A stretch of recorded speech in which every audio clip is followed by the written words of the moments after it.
Sunflowers. Oh, I love them.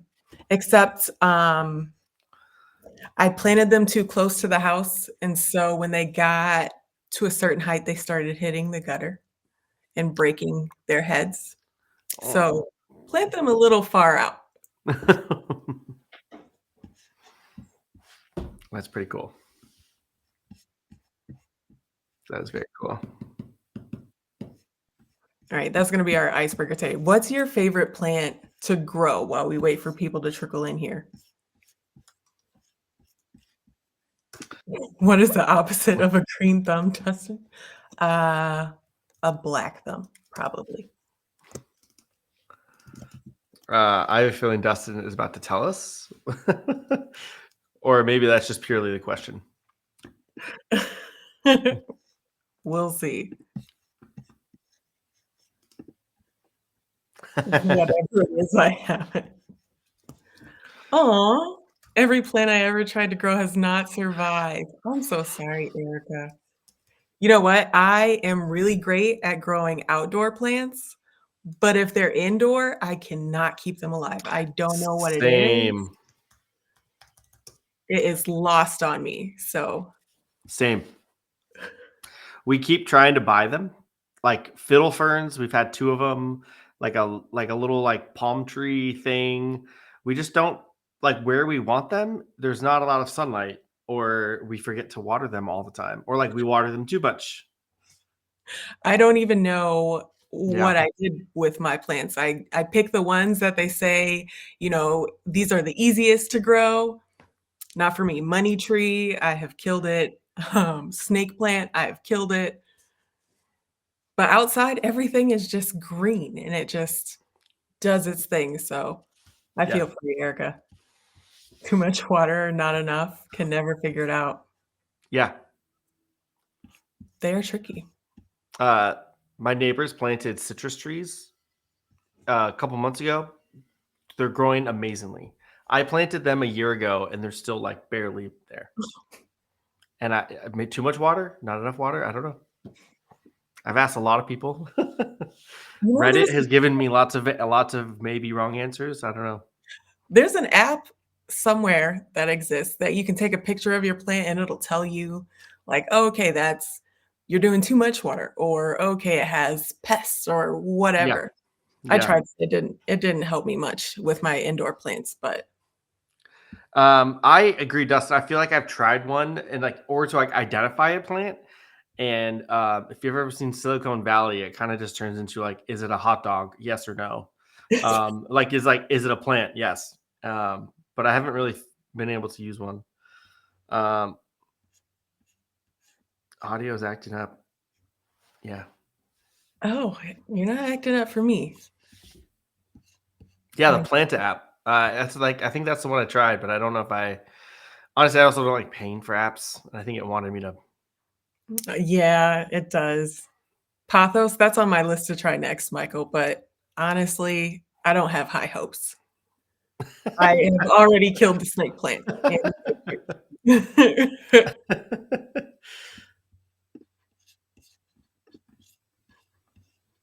We'll start at 12:05, so 2 more minutes. Yep. Yeah, I always feel like people don't really join until a few minutes after. Yeah. Coming from one thing to another. I know. Maybe in the chat, where is everybody from? Where do you live? I'll join in. Florida. Wait. Florida and Vegas? Florida and Las Vegas? Oh. Oh. Oh my God, that's funny. Ah. Okay. Obvious Florida. Kendall's Las Vegas. Identity theft is exactly. We definitely have some Office fans in here. North Carolina. Yeah, we got some Colorados. Yeah, those are the OGs. Yeah. On the live team. So am I the only West Coaster? Maybe. Mhm. Well, I guess like kind of Florida, or I mean not Florida, Vegas. You could like argue is West. Well, this is like what, 9 o'clock in the morning your time? Yeah, They might yeah. have been like, that is too early for me. Vegas is West Coast. There we go. Born and raised in LA. The real obvious speed. That is going to be confusing. Yeah, you're gonna have to start. You're gonna have to start your chat with, I am this person." How many? I mean, how many Avies do we have? One, Just two. just two, We only had two. only two. They got to start their messages Avi or Kindle. All right, well, Uh, let's yeah. get started. Hopefully, other people trickle in. Welcome. I am Desiree Landa, your Boulder Hug leader. I'm the agency marketing manager at Hive Strategy. We are a proud Diamond HubSpot Solutions partner, bringing over a decade of experience in navigating the HubSpot ecosystem to the table. Today, we're diving into HubSpot's buyer intent tool, a tool that I've been playing around with a little bit. And I know we use it to, slightly to its capacity, the free version of it over at Hive Strategy. And we love it so far. It's super great if you're looking to better qualify leads, and a number of other uses that I'm sure our speaker will highlight today. That incredible speaker is Alex, Partner Development Manager at HubSpot, who will walk us through HubSpot's buyer intent tool and how to put it to use. Alex, the floor is yours. Well, thank you very much. I I will. Let me go ahead and just share my screen. Give me a second, guys. It's been a while since I've used Bevy, but I think I got it. All right, we're gonna do like a little inception here. We might see. Yep. Okay. So today, I think I lost everyone's screen, so I can't see the chat, Desiree. So if you don't mind, I guess checking on that. We'll do questions at the end, mainly because I can't see anybody anymore. But really, what we're going to talk about is just really purely the buyer intent tool. Before we get in, agenda is we're going to just talk about it. I have a very short deck here. We'll get into really kind of opening the tool up. Let's just walk through it. Let's go through features. Let's go through use cases. We can talk about some of like the things that are coming down the pipeline in terms of the product, and then we'll do questions and answers. So who am I? My name's Alex. I am a senior partner development manager here at HubSpot. Before I joined HubSpot, I actually owned and ran a HubSpot agency myself. We were platinum, we were acquired, and then I joined the orange side, the HubSpot side. I live in San Diego.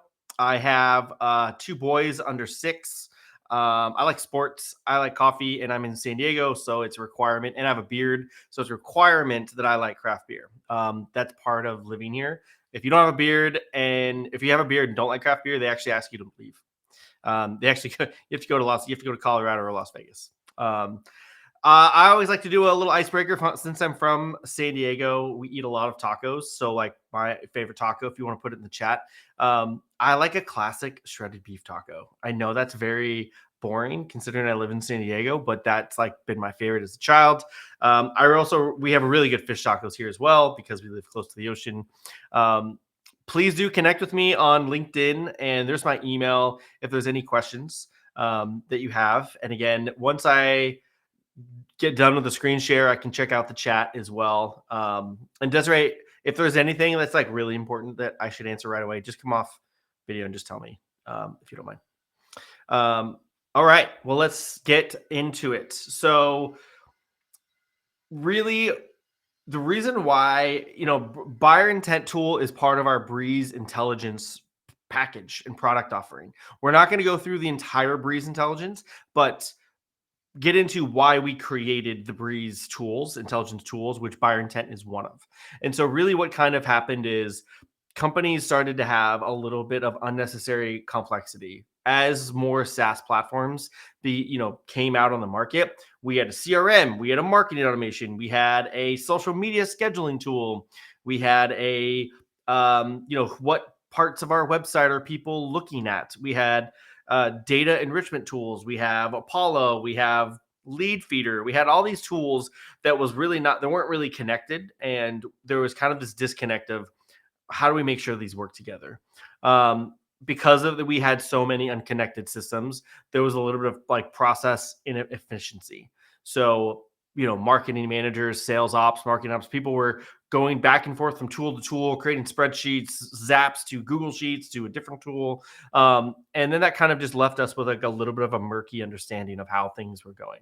And it just took a lot of connecting dots to get that picture. Um, and this was really kind of the root is we had poor data in our systems. And so simply put, the old way didn't really work anymore. And so if anyone's been around HubSpot long enough, you know that we like to create new tools for problems some people don't even know they have yet. Um, and I'm guessing most of us, this is kind of what our databases look like. I mentioned that I ran an agency. This is exactly what our database looked like while we were preaching to help clean it up. I won't ask Hive to out themselves as well. But if you're like most companies out there, I'm guessing most of you, you're probably saying like, yeah, there's probably some messy parts of it. There's probably some contacts in there that are from old lists before my time. There's some, properties that were added by a previous person that I don't know what they are. There's probably a lot of missing data. And it becomes kind of a problem because then you can't trust it, right? You don't know. It says, the reports say we've gotten 10 leads this month, but what are they? We have 10,000 contacts, but what are they? We have 30,000. We have 1,000,000 contacts, but like we don't know anything about them. And it really kind of flooded the systems. And if you're anything like I was a small business, we were under 10 people, and everybody was using the system a little bit differently, and some not at all. And so that definitely created kind of these problems. So if you weren't surprised, what's the solution? Well, Breeze Intelligence. Again, we're giving like a bigger, higher view, and then we'll drill down into buyer intent. But using AI and like data across the internet. So a year and a half ago, we purchased Clearbit. Clearbit is now is essentially the core of the offering. And so using the databases that they've built and the sources that they created, public data, we're now really kind of pulling information from across the web into a portal to have it be usable for small, medium-sized, and enterprise-level businesses. So let's get into buyer intent. So at the root of it, intent puts that data directly inside of HubSpot. And so intent, if you just drill down into that word, it's really like people that are interested or visiting your website. They're showing intent in your company. And previously we had something called the prospecting tool. If you ever use that tool, you were like, wow, this company visited our website. And then like, you're like, also like, wow, what's this company? Why are they visiting our website? That data was HubSpot has yet to fully admit, but that data was vastly inaccurate. And that's why it was kind of kept getting pushed further and further away from like the spotlight of links you could click on. As we got into Clearbit, they have a very sophisticated reverse IP, as well as other data enrichment sources right there into the system. So they're using multiple sources to gather this data, and it is way more accurate and way more useful in there. So some of the features that come with the buyer intent tool, again, as it's part of the bigger Breeze Intelligence, is you can identify, who your targets are. And if you don't, maybe take a step back and identify who are you reaching, what's your ICPs, who is your sales and marketing targets. You can identify that. You can set intent criteria. So again, you can say anybody who comes to our homepage, service page, pricing page, contact about, you can select those as intent. You can also exclude things like career pages. Those are people looking for jobs, not interested in your services. One of the benefits of Clearbit is they created a keyword system with over 1,500 plus company tags. So for example, if you have somebody who you are targeting a company that sits inside of information and security industry, you could drill down into say like I want cybersecurity in those. I want cybersecurity with education. Like you can drill down further who you are looking for. Intent orchestration, so you can quickly add companies based on if you since you have purchase breeze intelligence, you can add those straight into your CRM system and create some actionable um, um, moves there. And recently, we launched automation actions. So now you can use some workflow. You can trigger some of those properties inside of workflows to identify buyer intent and really kind of highlight those accounts and assign them to reps to take steps. So, for example, if company A visits your website maybe more than 3 times, you can assign that contact that company or a company to a rep. That rep can go do their research, find the right contacts to reach out to, and do their outreach, do their sales, efforts. So we mentioned setting targets. You can build out a pretty comprehensive target inside of the system, and you'll find out exactly how many companies fit that mold based on the databases that we have and with public record data. You can edit, you can save views, you can come back to those. Again, we will do a demo, so I know that I'm going quickly, and some of the stuff is, very everything is blurred out, but you can really use those company keywords. Their example is people within our agricultural products. You want to target only bean farmers. That's a keyword that you can filter further out. Setting the intent criteria, really drilling down what are the pieces of content that you want people to go to that you think are high intent. Case studies. If someone's on your case studies page and they open up an individual case study page, that's a very high intent action. That's more intent than if they just come to your homepage only, right? So you can really kind of create those paths there.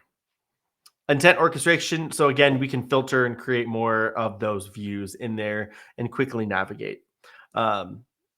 Again, you can now use some of these identifying properties inside of workflows, and you can also create some. Right now there is a 1 or 2 step to do more. If you are able to use lists and then use lists to trigger workflows, you can do a little bit more. It does take some HubSpot creative thinking, which I'm sure all of you already have a good understanding of. Some of the recent updates that have come out, and to give you an idea of like where the tool is going, is intent recommendations. So HubSpot can look at using some of your conversion data and say like, hey, I think you should probably use this would be a good intent for this type of audience. Custom properties, we can now use, you can segment existing company records by the intent. You can auto add companies, so automatically add companies that show intent to your CRM, a list, or in via workflows. So again, this would be you would have to have credits, right? You have to pay for the tool, pay for credits to do that. We have email digests that can go out to users, within the company to say like, hey, this is the latest visits. There's more permission settings that are now there, and there's more list filtering that we've added. So like, how are people using this now? So it's really intent-based prospecting. So warming up your cold outreach, if you know that they are visiting your website and you know what content, you can craft better outreach, and it's not cold because they have actually come to you first. They're already showing that intent. You know who your target audience is. You know who you're selling to.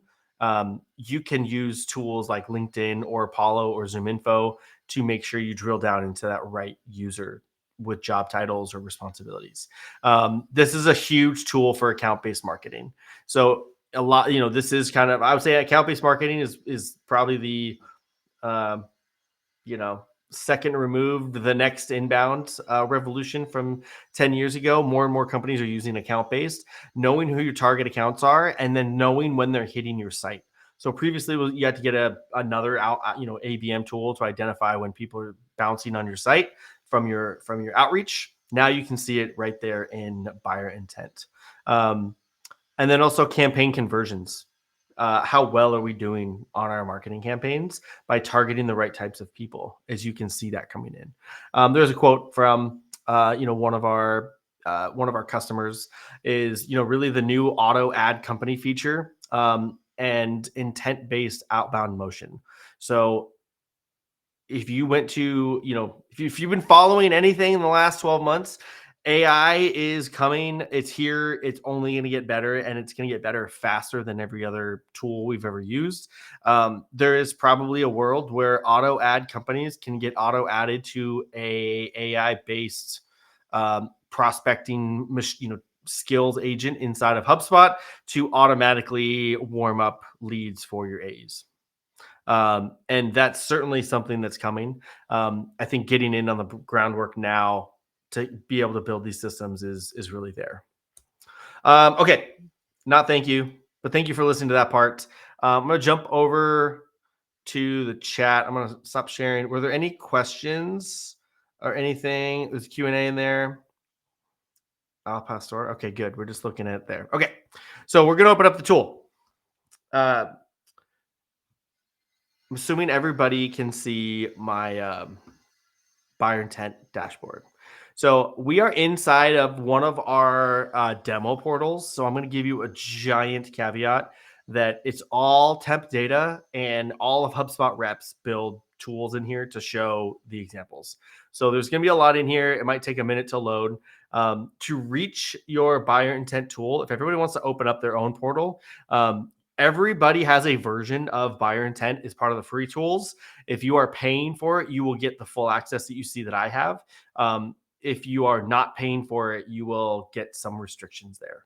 So to navigate over, it is in the marketing tools. So if you navigate over to the marketing tools, it's down here towards the bottom, and it's the buyer intent tool. So if you don't mind, go ahead and click on that. It'll probably drop you right here on this page of all the companies that are in your buyer intent tool that have either visited the site or in your audience list. Again, sorry, it's going to take a minute for mine to load. While that's loading, I'm just going to go over to the configuration. So I want to talk about the configurations here. And this is really how we have built the tool. So you can have as many target markets as you want, and you should. Most of you aren't only targeting one type of company. You're targeting, even if you're targeting B2B, SaaS, and cyber tech and information security, like there's multiple different types of companies there. So we're going to go ahead and just kind of build one together. This drop down comes over. It's going to always kind of like give you this update. How many companies fit this target audience? It's trying to add all of the companies in there. I don't have permissions in this own demo. All right, I'm gonna have to pivot here and go to mine. Mine has less data. I was gonna hopefully show you in the bigger one, as it has more data in it, but that's okay. We can still make this work. So in the configurations, you can add a target market. What you do is you filter the industries. So I've been saying information security, information and IT and services. We'll just target there. So just by clicking that, it's going to start filtering out that database of who's there. I'm going to add some keywords. So cyber security, let's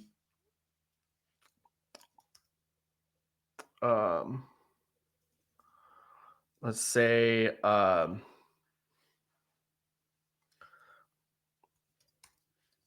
data security. Let's drill down those. And let's say, you know what, like one thing that we do not do, we don't do, let's just say we don't want information services. We want information technology and services. And maybe there's a really big distinction. So you can exclude industries. You can also exclude tags. So maybe you don't want data security. You just want cybersecurity. You can just exclude those in this specific one. Build your range. Let's just say 51 to 250. Where is your country? Where is it located? We're going to say United States. We're not going to drill down into a state, but you could. We're not going to do a city. I mean, I know a lot of companies that target roofing companies in Las Vegas, solar companies in Las Vegas, because there's a ton of them, right? So much sun.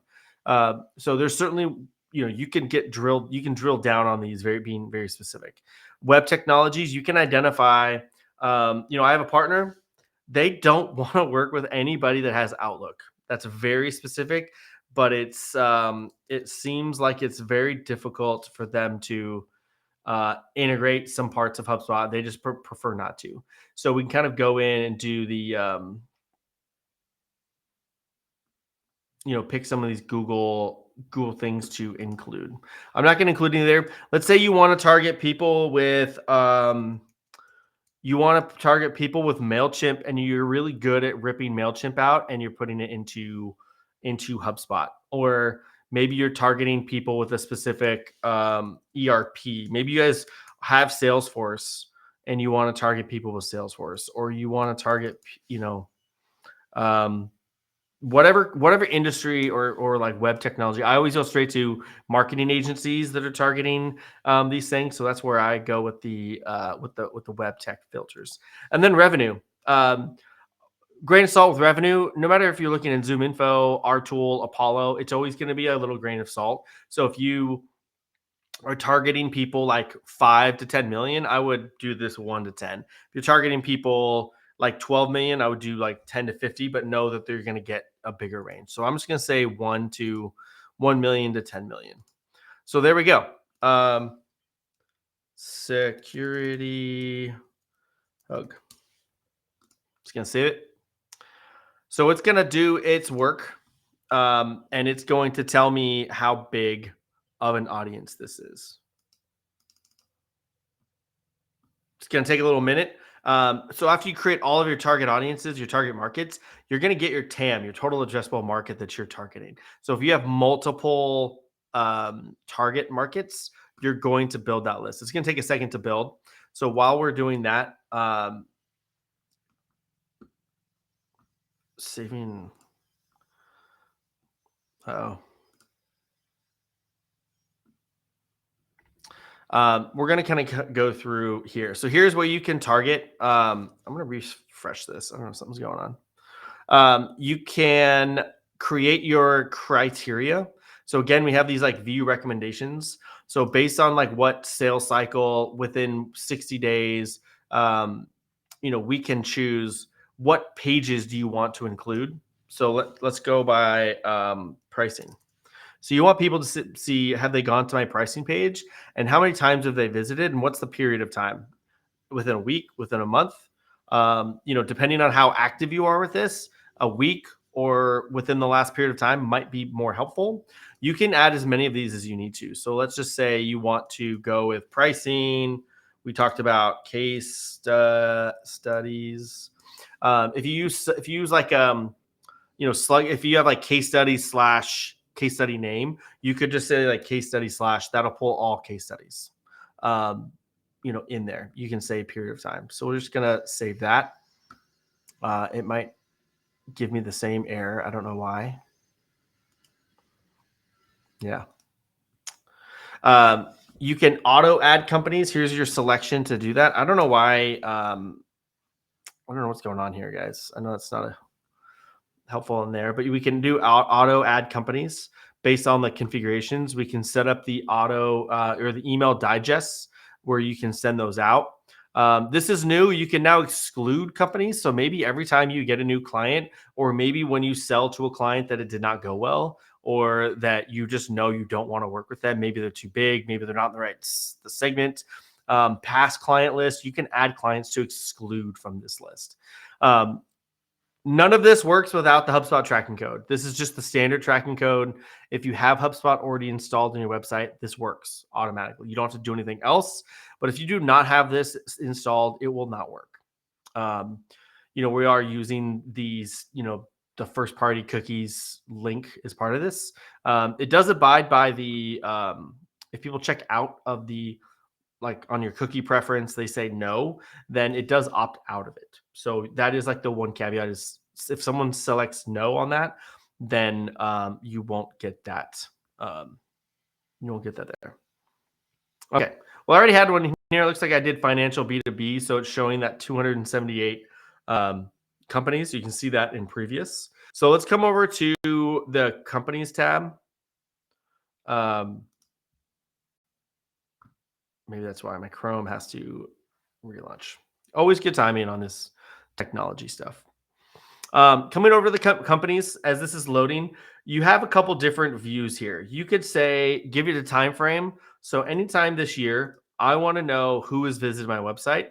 You could say, show me in my target market. If you say target market, you can select which one, or you can just do all. You can do showing intent. It didn't save my intent criteria, so I can't check that right now. You can check companies, all companies. You can say anybody in my CRM, who's in my CRM that's visiting these pages. What companies are not in my CRM that are visiting pages. You can filter by a list. So you can say, all right, here's my ABM list. I've got these 500 people that I'm targeting this quarter, or companies. Where are they on the list? I'm going to go back to my demo. I think I can view all this on the demo. You can select by life cycle stage, if they have a deal open, who's the company owner, and then some of the newer things we've added here are traffic sources. So you can say, all right, I'm running a paid campaign to these people, paid search. Who is coming to my site? Who are we getting? They, on those ads, you might show conversions, but you don't know who. And here you can see exactly who's coming to your site. Organic traffic, organic search. You can also say who. You can also choose a path. If you want to say, like, okay, I want to drill down who's visiting my. What did we say? We said case pricing. Who's visiting my pricing page? We can drill down to only people visiting the pricing page. We can then save these views to quickly look at them again and quickly go back to where they are. All right, I'm gonna go back over here. Sorry, I know I'm bouncing around.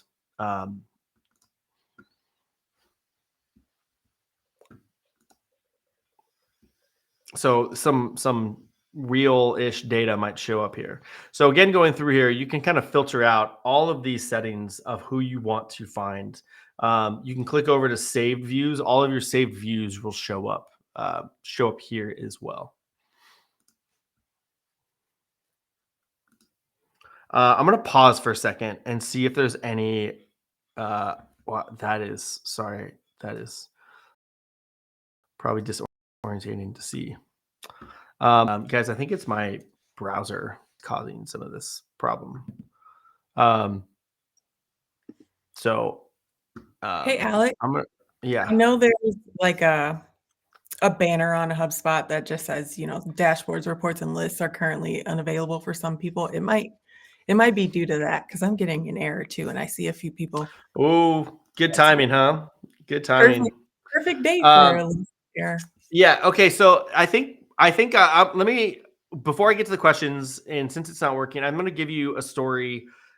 So my job is I work with HubSpot partners like Hive, and we have quite a few of them across the country, and so even talking about this tool with partners, let's just say small businesses, 10 to 20 employees.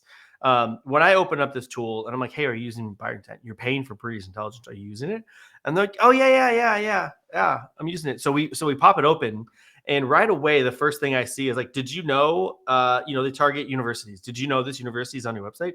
Oh, they are? Like, don't even realize that this tool can be used to find leads for your business. You can see who's on there. Go look them up on LinkedIn. Find the right job title that your audience targets, and you have leads in your HubSpot portal. Even if you're not paying for Breeze, you can see some of those coming in. Breeze obviously helps you get to do more about it, but it's a very useful tool for small and medium-sized businesses that I don't think they're taking advantage of. That's my story hour. Okay, let's go over questions while HubSpot has a little coffee break.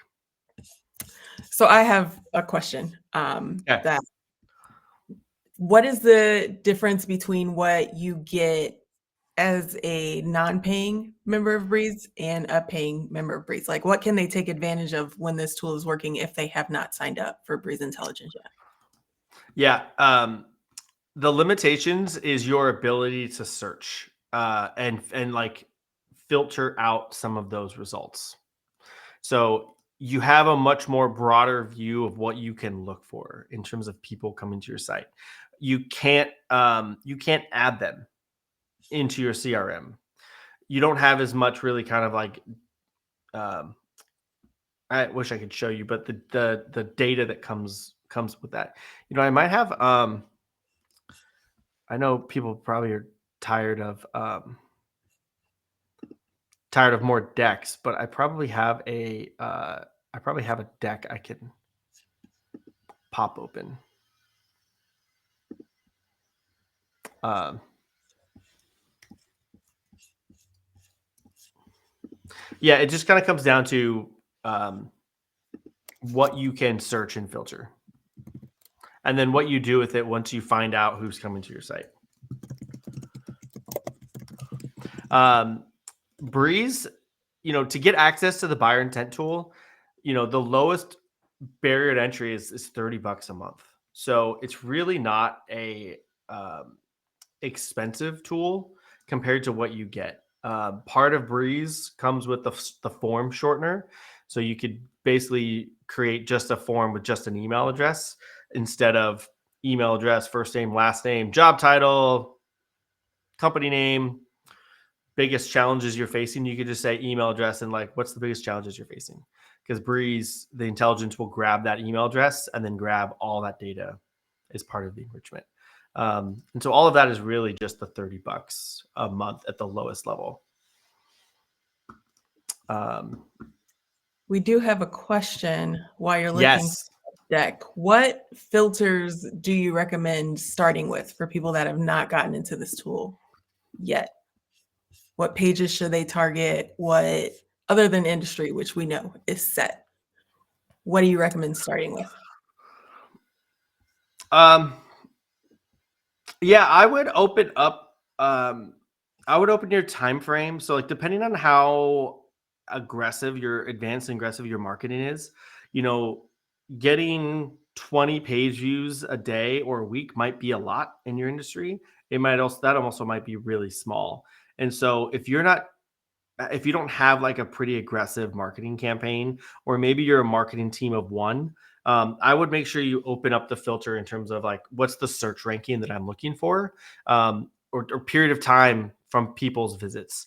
That'll help you kind of look back and say, well, what types of companies are hitting the site, and are they in our ICP? And then also, what can I do about it then? If you have more companies hitting your site, I would really drill down into your ICP and care a little bit less about the fluff and get more about who do we want to work with? What's our best option for companies? So, really, I think the biggest thing you can do is drill down in your target markets and make as many of them as you feel like you need. Don't just make one with all the industries that you work on, because you can like filter out based on based on those targets. We have a second question. Does Yeah. form shortener work dynamically on an external site, not in HubSpot CMS? That is a great question. I believe it works like any other form does, and it gets embedded either into a HubSpot page or into like if you're using, I don't know if with WordPress, if you have to have the app or the plugin installed. Um, but as long as you have that tracking code, I believe it'll work. No. Here, I'm pulling up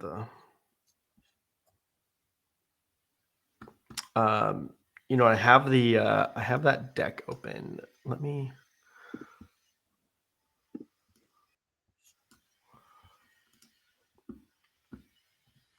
Yeah, sorry everybody that the HubSpot does not go down often, but it seems to have gone down at the worst possible time.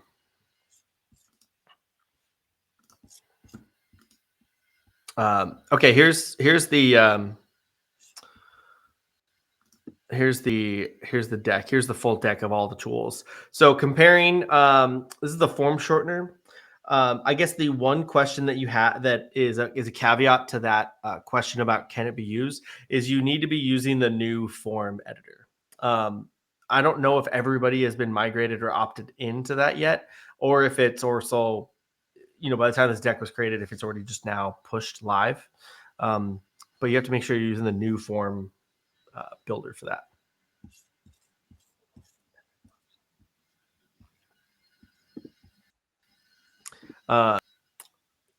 You may have noticed inside of your portal, if you go to a company record, there is a tab that says intelligence, and it's probably very grayed out if you do not have Breeze.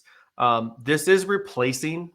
There's been a lot of grumblings about this around the partner org, but it does replace the insights tool that we had previously, and it is now a paid feature. So it is part of the Breeze offering, but it gives you, have they visited your website? It gives you funding data, it gets you employee headcount, gets you descriptions. It shows you all the keyword tags that we have about them, shows you what web technologies they have. And all of those things are properties you can use in workflows or lists. So you could create a list that says, show me everybody that has this ERP that we work with, or customers have this software.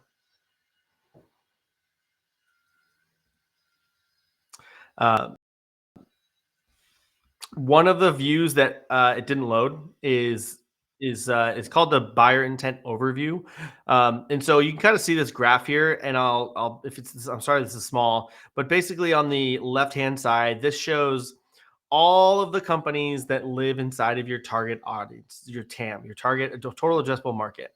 In the middle, it shows all of the companies that are like in your CRM or showing intent, and the last ones that's like in your CRM that's showing intent. So you can say, like, you can look at and say, okay, there's 97,000 companies that fit our ICPs, our target markets.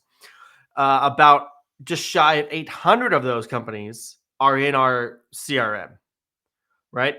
And out of those 800, 127 of them are showing intent. They're visiting our website. And so you can kind of quickly see how well are we penetrating our total addressable market with our marketing and sales efforts. Because if we have a company record, that means they've either visited the website or a sales rep has gone out, emailed somebody, and it auto adds to the CRM. And so it's kind of a nice graph view to see how well your efforts are doing inside of the buyer intent tool. I don't know if you guys want it seen, but we'll do it real quick. Like I said, it's as low as $30 a month for 100 credits. Small, medium-sized businesses, this is the best place to start. Basically, from 100 credits to 1,000, it's 30 cents, and we sell them in increments of 100. Then it's 15 cents per credit, and we sell them in increments of 1,000 until you get to 10,000, 10,000, and so on. We also have a backfill option where you can enrich your entire database, both contacts and companies, for $5,000 one time, and then buy smaller amounts of credits. I wanted to show just kind of like the history of like the platform. Is we acquired Clearbit at January 2024, which is crazy that was just a year ago. We started to sell Clearbit to HubSpot customers only, and then at inbound of last year, September, we introduced Breeze Intelligence. And so Clearbit does not, it still exists, but you cannot buy Clearbit. It's all Breeze Intelligence, which is part of the buyer intent tool. Okay, I'm gonna stop sharing. Feel like I'm rambling. Do we have any other questions? Not that I see, other than, can you send me that sweatshirt? There are No. none other listed. Well, that is not nice.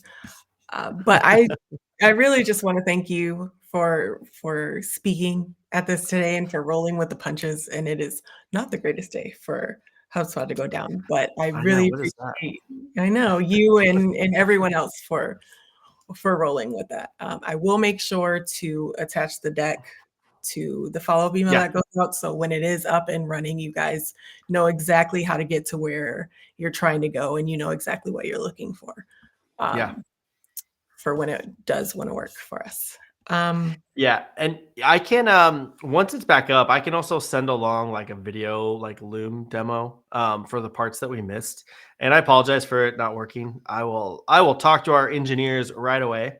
Um I don't have that kind of pull. I may have a sweatshirt, but I don't have that kind of pull around here. But I really do appreciate it, people sticking around. If you have any questions, LinkedIn, um, email me. Happy to go over that. If you guys have any questions about getting Breeze, I'm sure you can talk to Desiree and the Hive team oh, there about are that. questions. There's one. Does Breeze Copilot use different data than Breeze Intelligence? Last one. Uh, does Breeze Copilot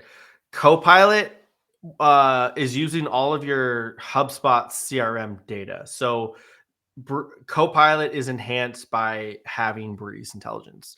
So if you have more data in the system, Copilot can answer more questions and give you more insights. But Copilot works independently of it all, and like that's a really good question of like segue to think about AI. Here at HubSpot, Yamini's given us a directive, like learn how to use AI as part of your job, like or else. She said it significantly nicer than I just did and way more thoughtful. But like the writings on the wall is like we need to be an AI first company because that's what we're preaching, and it's also what we're telling partners, right? And that's what we're telling. That's what we're kind of going to market as.